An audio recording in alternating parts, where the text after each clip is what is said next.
This is our second session of the Optical Shop Mastery Series. We call it as Optical Shop Mastery Series, and basically focusing on improving the quality and revenue of your optical shop, which is present inside your hospital. And Mr. Jagannath is a very senior optical expert and with almost more than 15 years of experience in the optical industry alone. He was general manager at Titan before he retired and saw Titan grow from 7 stores to almost 750 stores. Has expertise in all operations, all kinds of operations in the optical area.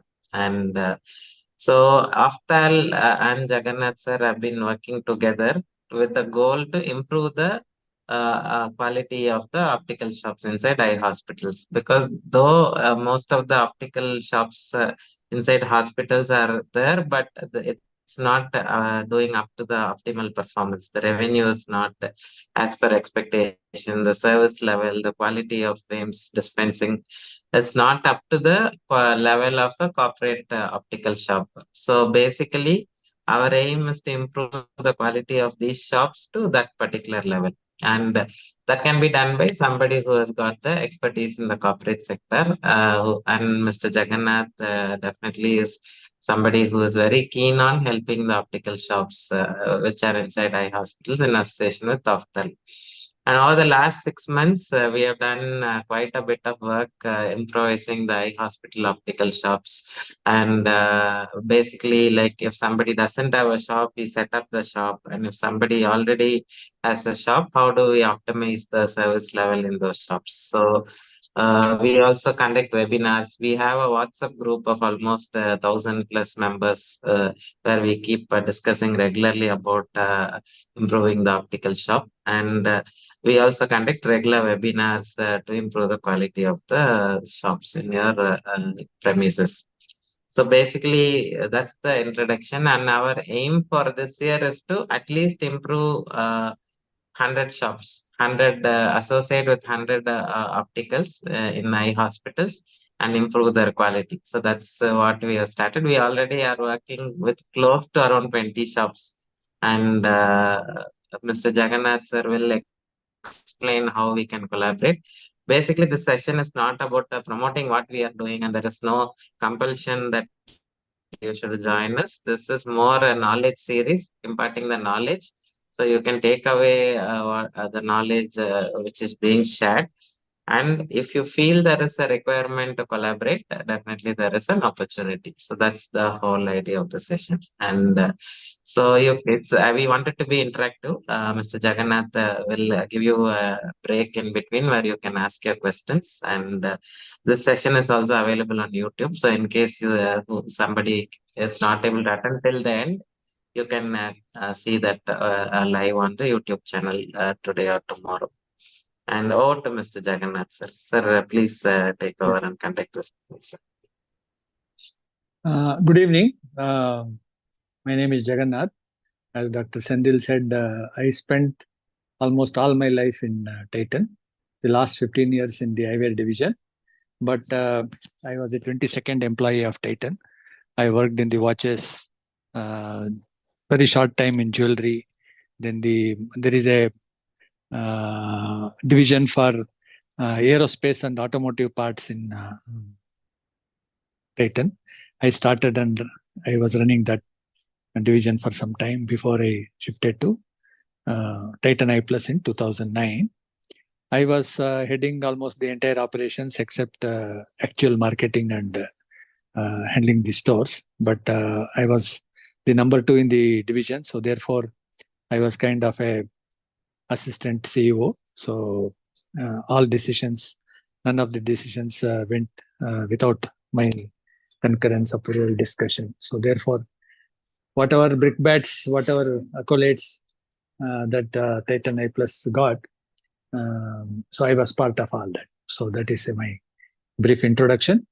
So in this session, we will talk about merchandising. Many of the Indian companies, actually even the bigger companies, are not very world-class when it comes to merchandising.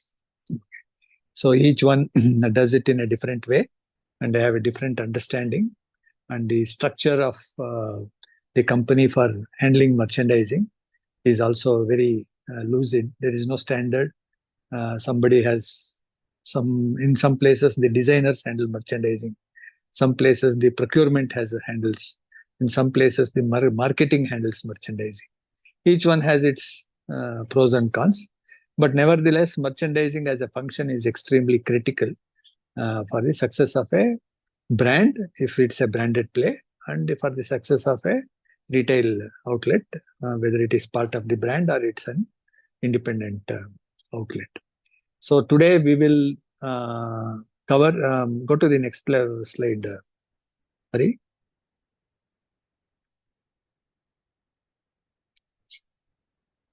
Today we will cover some things which are related to merchandising and the merchandising itself. Okay. For example, we will cover what are the key purchase drivers. How will a customer decide to buy eyewear? Okay. So that next, coupled with the purchasing psychology insights. With these two will form the basis of your actual merchandising, which is planogram planning, stock management, and understanding. The further after the merchandising is understanding the quality and what are the common mistakes that the retailers do, and what is the, and last, of course, we will cover how we propose to solve this problem for the doctors. Next slide. So the key purchase drivers, I am jumping straight into the eyewear category, is sometimes brand. Okay. For example, especially now some players like Titan and Lenskart in terms of frames, SLR, Carl Zeiss in terms of lenses. These are actually, to be very honest, the only, and of course, Fast Track. These are 4 or 5 brands which are very top of the mind, apart from international brand like Ray-Ban, okay, which is very expensive, but otherwise in the normal customer profile, which come to an hospital store, the brands that are relevant for them are Titan, Lenskart, Fast Track, and of course SLR and Crizal, because SLR and Crizal have made some inroads into the mid-size segment of middle premium segment of Indian eyewear industry. Okay. Then when it comes to the spectacle and of course the frame, the next step consideration is the budget. Okay, I want to spend maybe 3,000 rupees. Last time I bought for 2,000 rupees. This time I don't mind going up to 3,000. Or 2,000 to 3,000, 1,500 to 2,000. So there is a budget which generally the customer comes with a budget. Go back, don't. Okay. So they come with a budget. Okay. The third step is I want to buy something which is classic, the rimless or a normal round rectangular frame. Or a youngster may want to say that I want to have a fashionable frame. I want to have a sporty frame. Or I want to have, some ladies may want to have the what we call as bling, the ornate frames. Okay. So that is the what kind of genre they want to have. Then comes the construction. I want full rim, half rim, rimless. So they have seen it, they understand, so they have some preference. And then some people come with a predetermined favor for a particular material. I want a metal frame. They think it is durable. Some people say that I don't want metal because it'll corrode and things like that. I want a plastic array. Many people don't know about acetate, but they think plastic and shell frames. So they have heard from their previous salesperson. So they will come with either a shell frame or a plastic frame preference. Of course, shape, depending on their face size and what they have seen their friends wearing and something in the movies and other things, they'll come with, I want square or round and cat eye aviator. Aviator is a very popular shape. Of course, some people come with color aversion. Why I say aversion is that they don't say that I want black or brown or something, but they don't want any flashy colors. Very rarely people come and say I want something which is standing out, orange or this one. But very recently, at least in the past 2-3 years, Lenskart has made a very big change in this aspect. They have been able to bring lot of colorful frames, and they have built a brand around that, Hustler, where it comes with wide variety of colors, and they started calling it as Hustler Blue, Hustler Green, Hustler Yellow. So this, among at least the youngsters, this color is catching up. Next. So then we move on to the purchasing psychology insights. Okay. This is very critical for us to understand how to and what to buy in our and keep in our store, and how to sell this to the customer. So this is where this psychology insight comes into picture. There is a optimum choice basket. Okay. This was derived by many diamond merchants over the years, especially in the Western countries.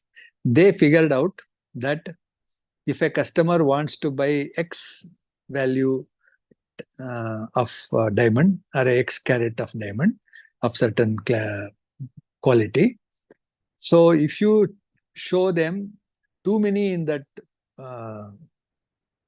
range, they will not choose. They will go back. You have to show only 1 or 2 of that thing, but you have to show 2 or 3 above that range and 2 or 3 below that range, basically to reject. Okay.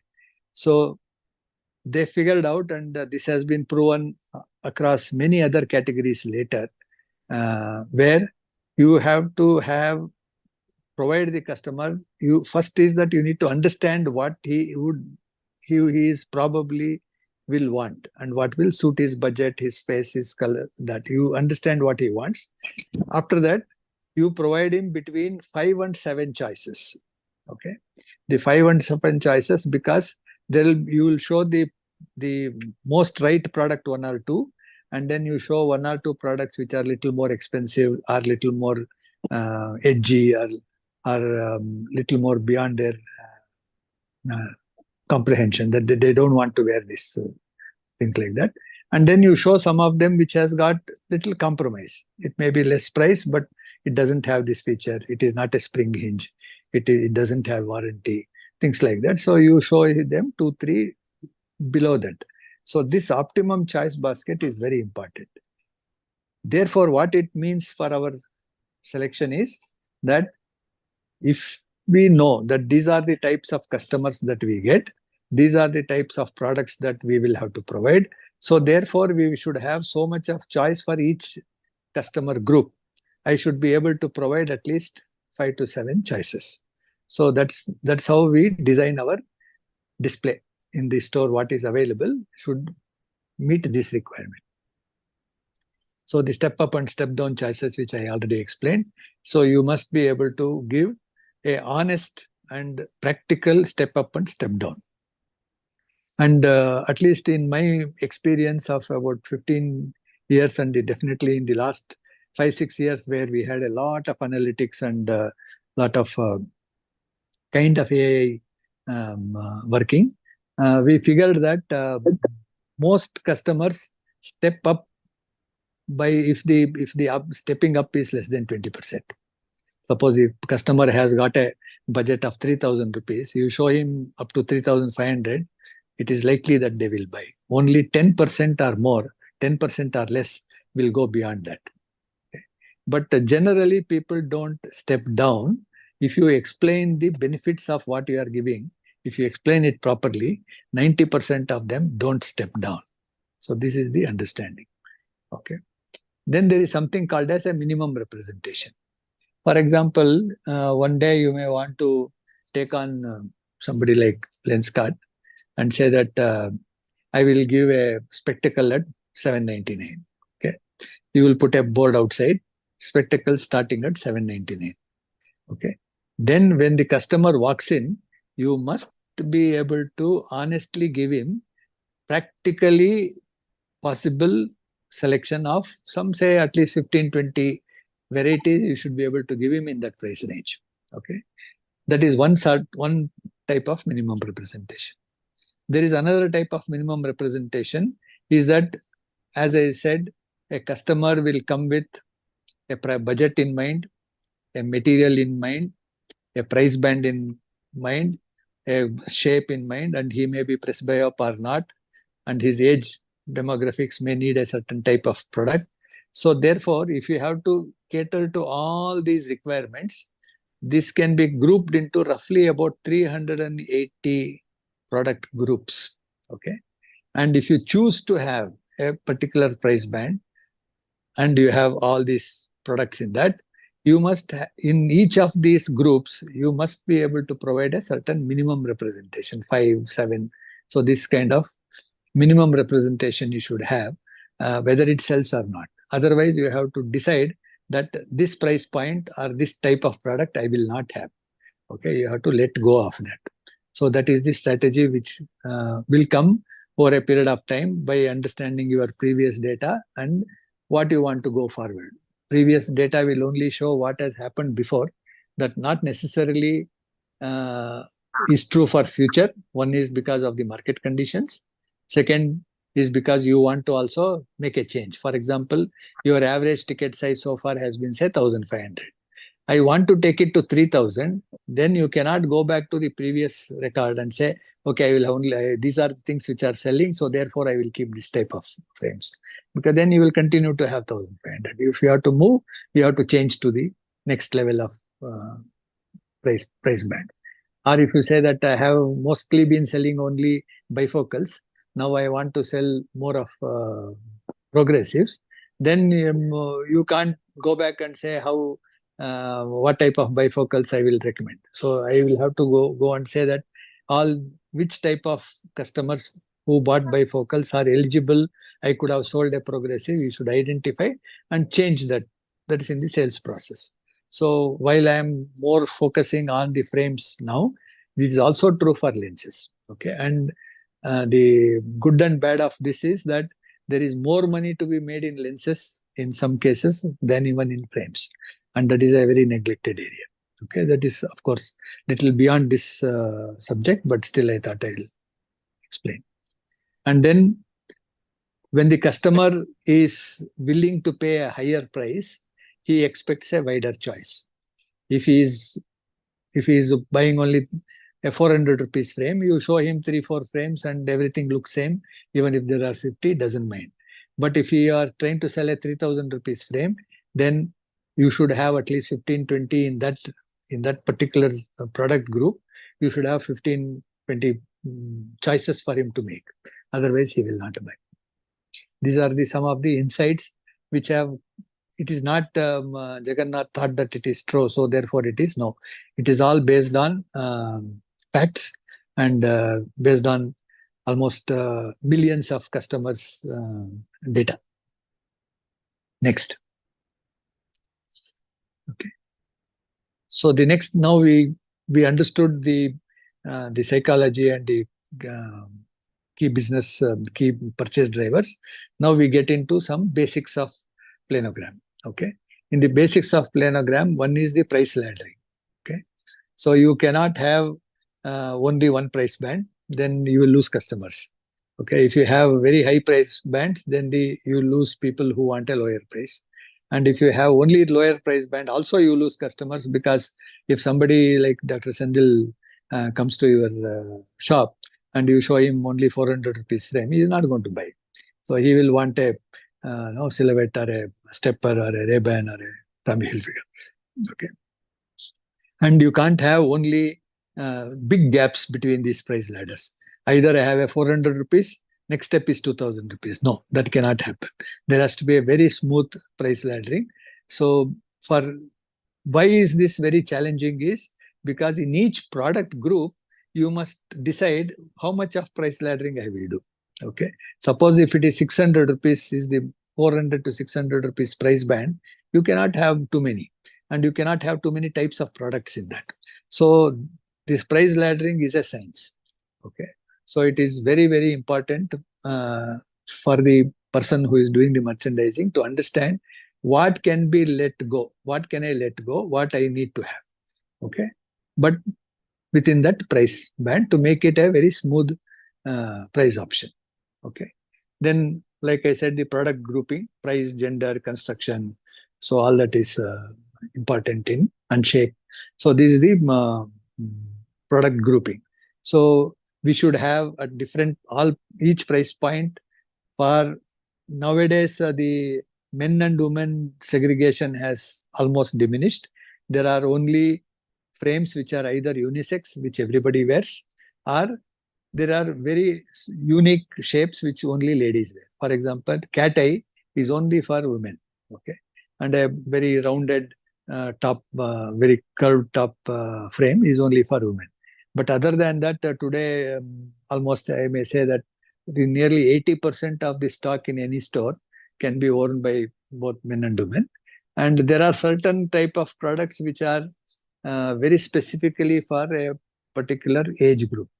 Okay, so the moment you see that frame, you will feel that this will be worn, and especially in the ladies' frame, where it is older women, people who are beyond 40 will only wear that type of frames.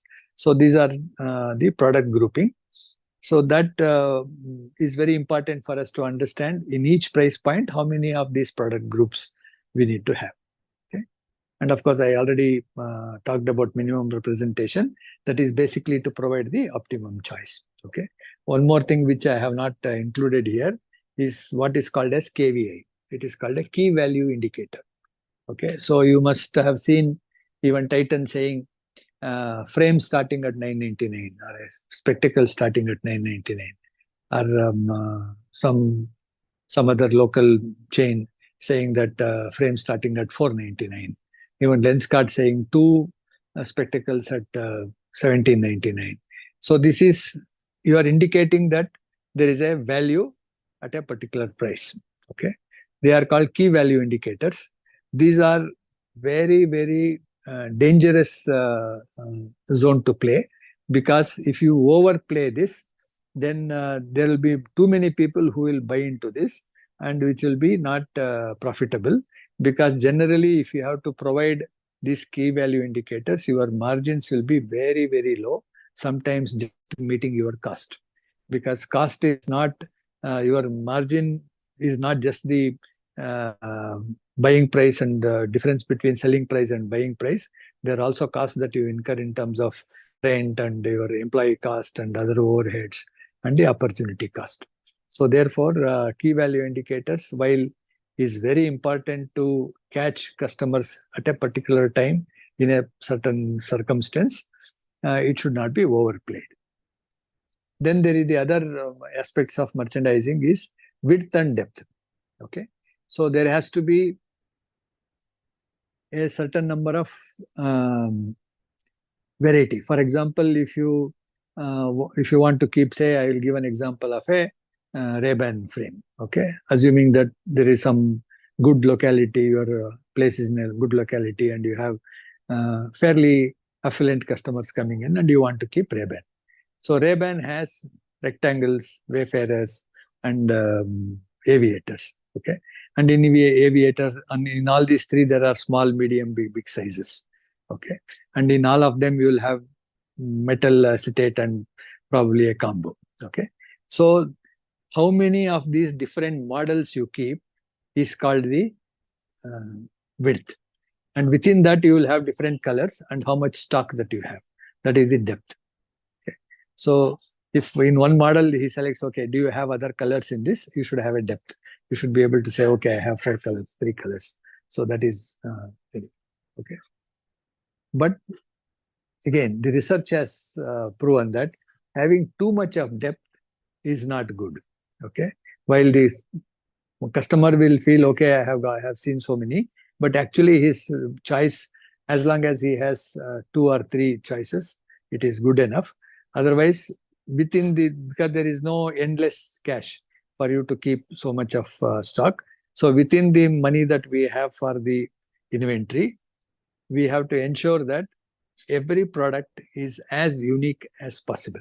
Okay, even the colors should not be one light blue and one dark blue. It should be distinctly different. And if you choose that for this shape, for this genre, for this price point, the lighter color will work. You should go for that lighter color. While even though the brand or the product, the supplier may have darker colors. So that is where is the art and the knowledge comes into picture. Next. Hari, next. Hello? Hello? Sir? You are able to hear? Yes, sir. Yes, sir. Okay. So, was this the next slide? Just go back. Just go one slide back.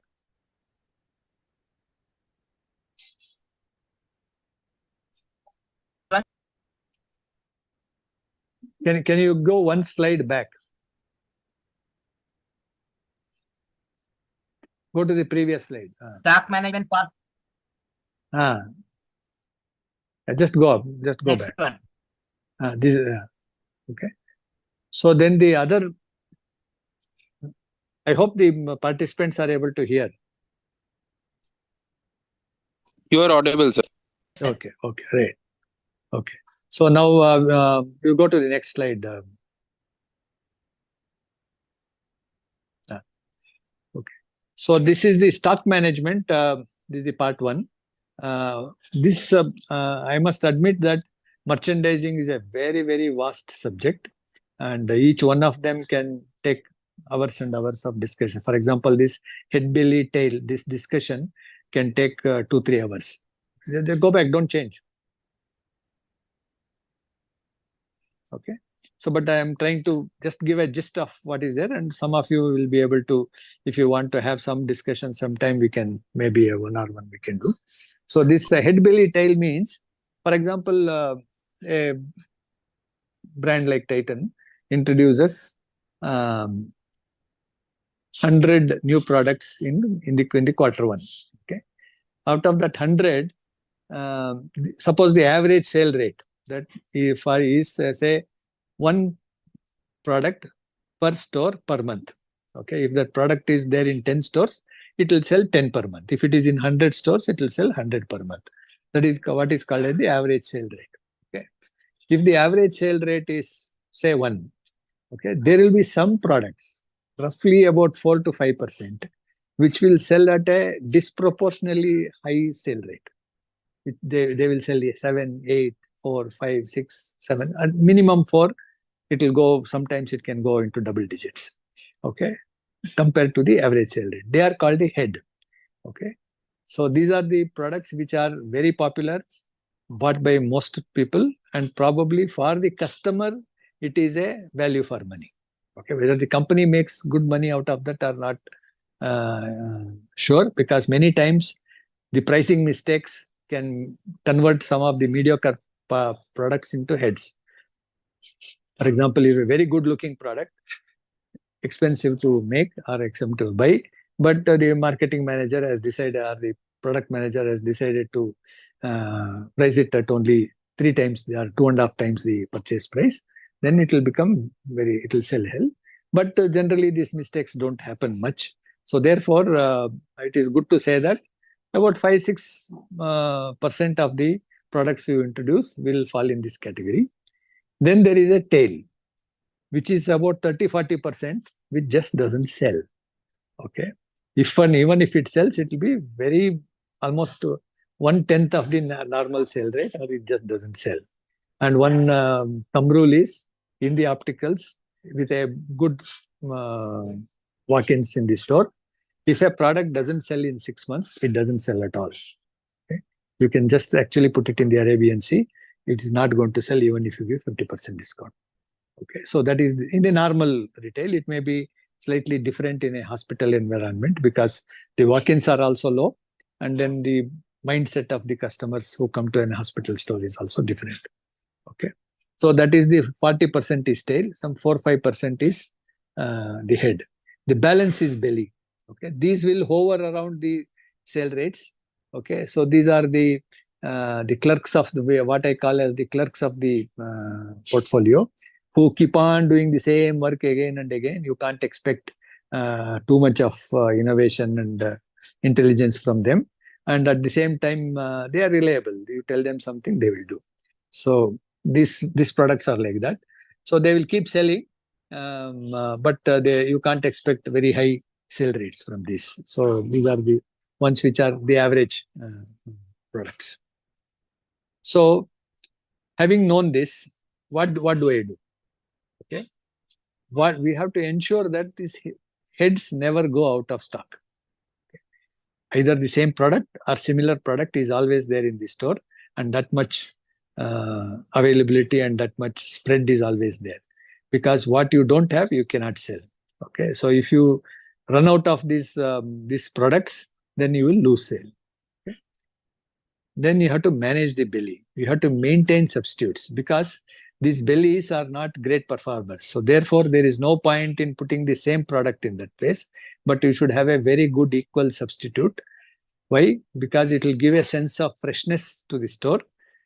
It is not more so important for the customer to see freshness, because he is going to come to your store maybe after 1 year for a checkup, then only he will come. It is not especially for the, this is true for even retail stores, but definitely for the hospital stores, where this is not just people just don't walk into, okay, come, let us see, check out what is there in the stores. They are not impulse buyers. Okay. So therefore it doesn't really matter to the customer who comes in, but it matters to your own store staff. They see the same product all the time, then they get bored and they lose interest. So they need to see some excitement. So therefore, when a belly sells, we generally have to replenish with something which is very similar. You don't go too off, but not the same product. Okay. There is a dangerous tail, which is very quickly we need to identify which are these type of tails. If we know that, for example, in my location, in Hyderabad, in Kachiguda, I know that people don't buy gold colored frames. Okay, I have bought so many and none of these gold frames have sold. Therefore, don't even buy gold colored frames in future. Okay, and whatever is possible, whatever is available, try and bundle with something else. Say, buy this frame, I will give you lens free, or buy the lens, I will give you this frame free. Get rid of it. Okay, quickly identify and get rid of it, and replace with new products. Okay, so this tail management is the most critical, and which I always used to joke about with my franchisees, that we used to have some 400, 450 franchisees. If you wake up any franchisee in the middle of the night and ask him, if God appears in front of you and gives you one boon related to Titan I Plus, what is that you want? They will say, please get out my non-moving stock. Okay, so that is the biggest killer. Why? One is that it is not selling. Second, it is occupying a shelf space where you could have put something which is selling and the customer would have bought. And third one is, because it is sitting there, you cannot bring a new product. Okay, so it is in multiple ways. The tail is a very dangerous thing. So we should avoid that. So how to avoid? Another reason why this tail happens, I will come to when I come to the temptations, is also because we overstock. We buy the same thing because I get at a lower price and things like that. We'll come to that later. Okay. So two imperatives: that you can't sell what you don't have. So never run out of core and belly. And non-moving stock is like cancer. Bite the bullet and get it out. Next.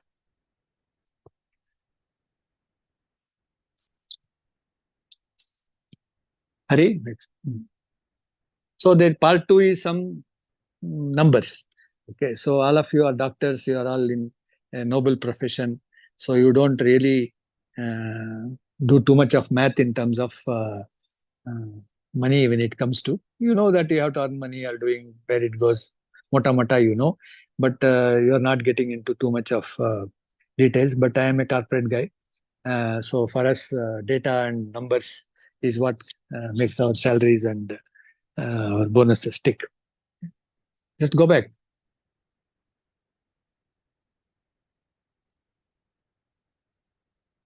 Hari, go back.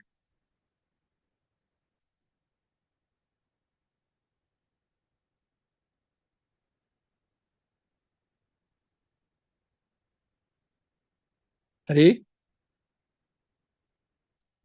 Hello?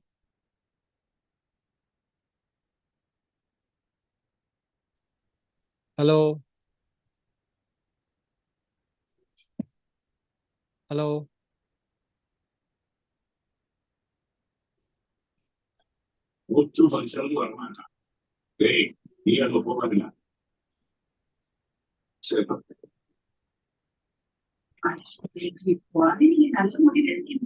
Hari?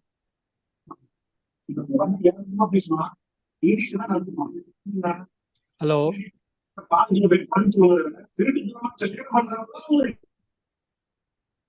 Hello, Hari?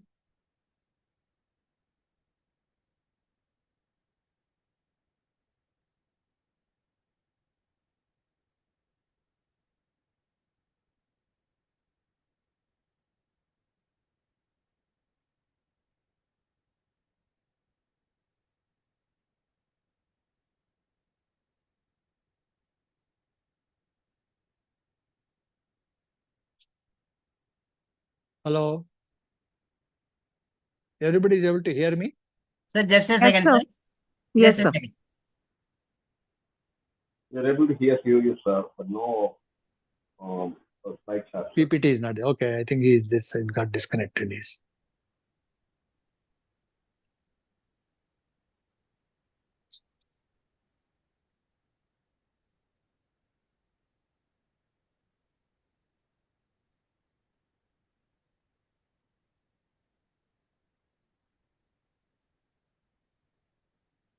back, back, back, back, back, back,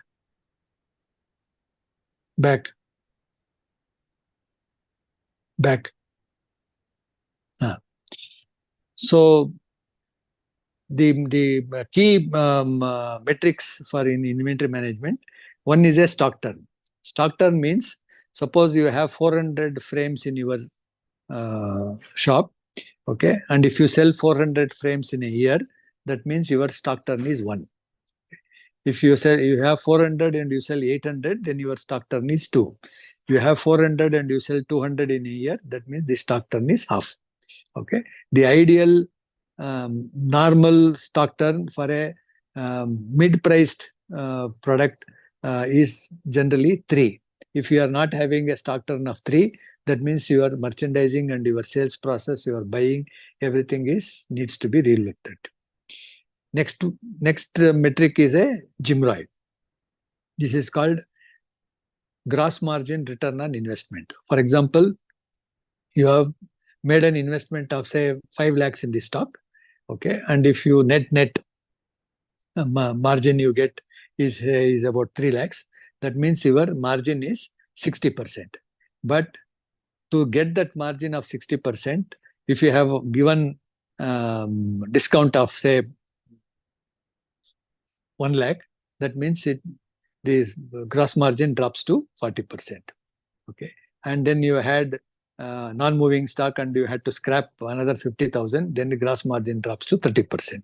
So return on investment after adjusting for the discounts that you have made and after the scrap that you have had to bite is called gross margin return on investment. This was not being used until say some 5-6 years ago. People used to only look at return on investment. So much stock is there, so much margin I made, so this is the return on investment. But then this concept came because there were too much of schemes and write-offs which had to happen because of the non-moving stock. Okay.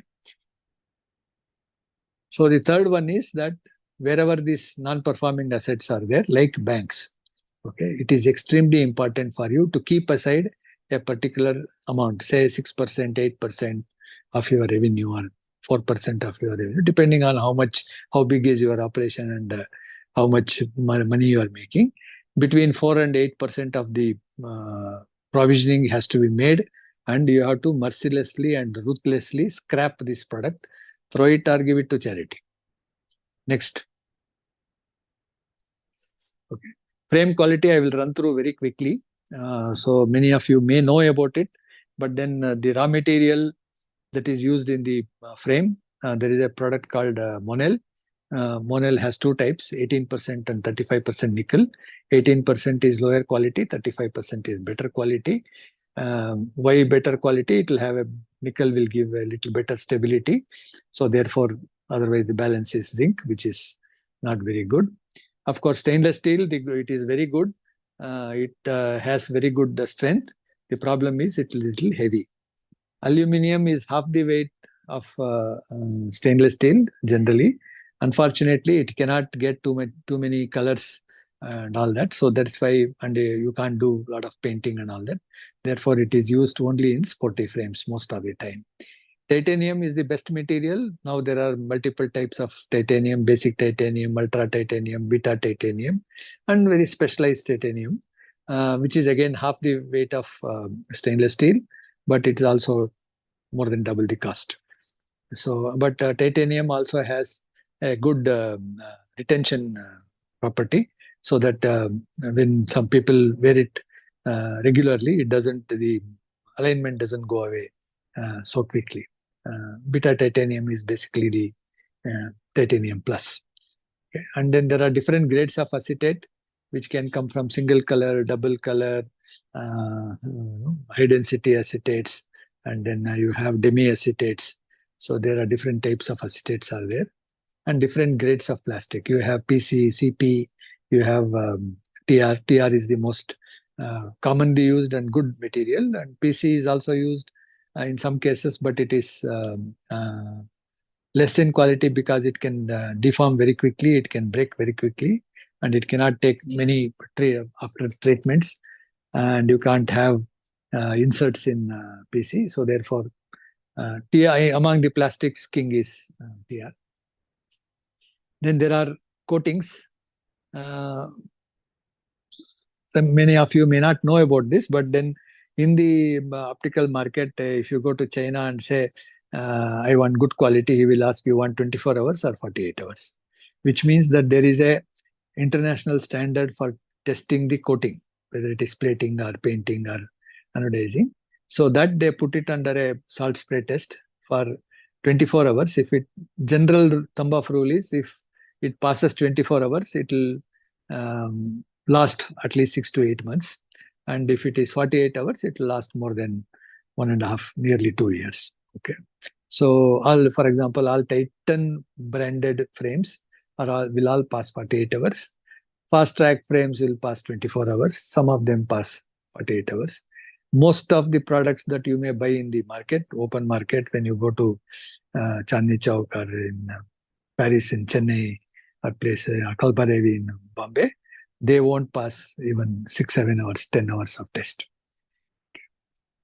And of course, there are different types of hinges. There are double barrel, 3 barrel hinges. There are 5 barrel hinges. There are 7 barrel hinges. There are spring hinges. There are different types of hinges, end pieces and nose pads of different qualities. So international standards specify only the end result, but then it takes a engineering knowledge to know which hinge will pass that kind of a test and which hinge is suitable for a what type of product. For example, if you have a TR90 frame, and the TR90 frame the frame and the temple can be joined either directly with a screw. They would have just put a screw, or there may be an insert, a metal insert, which is in the frame and the temple, and through that the screw is made. So these two are completely, they will give a different life for the frame and different experience for the customer. Okay. Of course, the welding quality. Now, when a metal frame is made of multiple components, so you can do soldering, you can do say resistance welding, you can do laser welding. When you do soldering, you will find a lot of lumps. So you will know that these are joined, and you will get that ugly lumps all over the place. And some people try to remove that lump and then the shape goes away. You don't get the definition. Resistance welding is better than that, but many of the places you can't do resistance welding. Laser welding is the best. And just to share with you, 99% of the products made in Titan facility is laser welded. Yes, why it is very good? Because it doesn't burn, it doesn't have the lumps, so therefore the strength also will be better, looks also will be better, and you will get the definition of all of joints will be very good. Of course, the surface finish, so you can get matte, you can get glossy, and you can see a black frame, but you can see different shades and different levels of glossiness in that, and that depends on the raw material used, the base finish that you can get, the coating that it is made before the plating or painting, and the plating painting itself. So these things take years to understand and appreciate which is the right product. So the better the product, better the higher the cost and higher the price, but also higher durability and performance and aesthetics for the customer. So in a nutshell, there is no free lunch. So if you are getting a 60 rupees frame, it is worth only that 60 rupees. And you can sell it at 300 rupees, and that is where it will be there, but the customer will come back in 2 months, or he may not even come back to you because it has failed. Or he will have the painting will peel off, it will rashes, skin will get rashes, okay, and he will not even know. So it basically, in Kannada, we have a saying, there is one Kannadiga doctor also online, okay, we say that Kasik takkante kajjaya. That's all. The amount of money you pay, you get the product as per that. Next. So there are some temptations which normally the buyer or the owner do, is that they overbuy discounted products and schemes. Okay, so especially those who may be dealing with the Titan, may be dealing with Fast Track. Fast Track will come to twice a year, 40% off consumer scheme. You can buy up stock whatever you want. I have done this all my life. So they will buy. What I do as a merchandiser, I keep away all the good stock and I only put only what is non-moving stock in this scheme. So what happens? The non-moving stock moves to the counter. You are stuck with where all over the country it has been non-moving. So you have bought it because it is got at a lower price. Okay, excessive markup. Sometimes, of course, Titan or a Fast Track has a MRP printed, but most of the what you buy from the market doesn't have any MRP. So you mark up 5 times, 8 times, 10 times. So then as I said, the customer doesn't see value, so they don't buy. And then you will have problems. And then stocking multiples. Okay. So what happens is that the same item, you go to Kalpa Devi and you have to buy 12 pieces of that. So even if you want 10 models, then you are ending up with 120 pieces. Okay. So then, and sometimes in case of branded products, they give you a bundle offer. You buy 5 of this, then we will give you another 5 free, something like that. So then you end up with multiples. So multiples is almost like having multiple wives. How much ever is dangerous, this is also equally dangerous. Okay. And buying beyond OTB. What is OTB? That is open to buy. Okay. If I am selling 25 pieces per month, if I am going to buy for next 3 months, I should buy only 75 pieces. But then I need 20 models and each one I need to buy 12. So therefore I end up buying 300. So now what happens by the time this all, the fashion changes, the material changes, and if in some places you don't store it properly, the temperature has a lot of effect on these plastics and acetates and all that. It all becomes teda. Okay, so you don't even realize that at the end of the day, you actually paid more than what you would have got it if you have got a good product, only one piece at that time from a source which can supply you. Of course, there is a problem. Individual hospitals, individual doctors, you may not be able to go and buy a single piece. So that is one of the solutions that we want to offer. Our offer, what we want to do is basically to help you overcome all these temptations, all these constraints. Okay.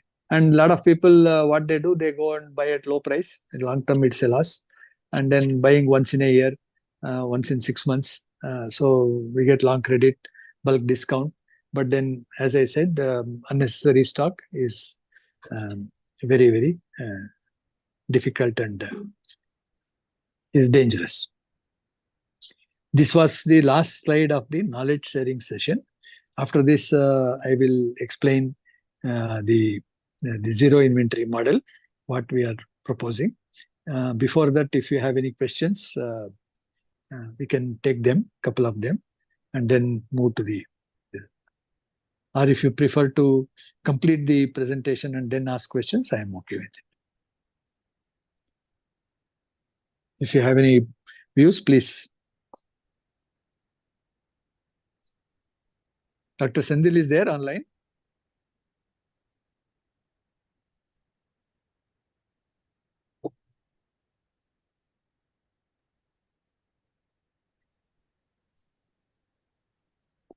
Good evening, sir. Am I audible? Yes, you are. Sir, hi. This is Anirban. Sir, Yeah. I had a query regarding this regarding purchase of frames, like from the patient's perspective. What I have noticed in my hospital opticals is that the patients would like to get good lenses. So, for example, if they select a branded lens like a Zeiss lens, they are willing to pay $3,000 for it. But on the other hand, automatically the price of the frame which they choose goes down. They would want a 3,000 lens, but a 500 rupee frame. So, and it's very difficult to convince them about the utility of getting a good quality frame for an expensive lens. So, how do we tackle it, and how do we make a person who is going to buy a 3,000 rupee lens, how do we make him buy a higher end frame as well? Because logically that should happen, but that is not happening, at least in my experience. Okay. Now, for the benefit of others, Dr. Anirban has been the first customer for our this zero inventory model. So thank you, Doctor. After you signed up, I didn't speak to you. Okay, glad to know. Right. Okay. So there is a short answer and a long answer. The short answer is that very shortly, once the stocks reach you, early next month, our person will train you and your staff how to do this. Okay. Right. Hello. Right. Got it, sir. Got it, sir. Got it. We will train because it is a little longer explanation. So maybe this forum may not be the thing, but I will try and capture it very quickly. Is that we need to make the customer understand that this lens that he has bought, if the frame goes bad, okay, if he chooses a lower quality frame, and if the frame goes bad, and if he chooses another frame, okay, the same frame may not be available at that time, and because it is a commodity and it will not be available. Therefore, you will not be able to fit this lens into that new frame, and you will lose the frame, lose the lens. Okay. Got This it. is Got one of the line of argument, but there are multiple that we will explain to you. Sure. Thank you, sir. Okay. Thank you. Okay. Anybody else has any question? Okay. So what I will do is I will continue with this presentation, and then at the end, if still by the time, if anybody has any questions, they can definitely raise. In the meantime, while the presentation is going on, if you have any question, just type it out in the message so that we will answer them at the end of the. It will take another 10 minutes, maybe only for our. Next, Hari. Yes, sir.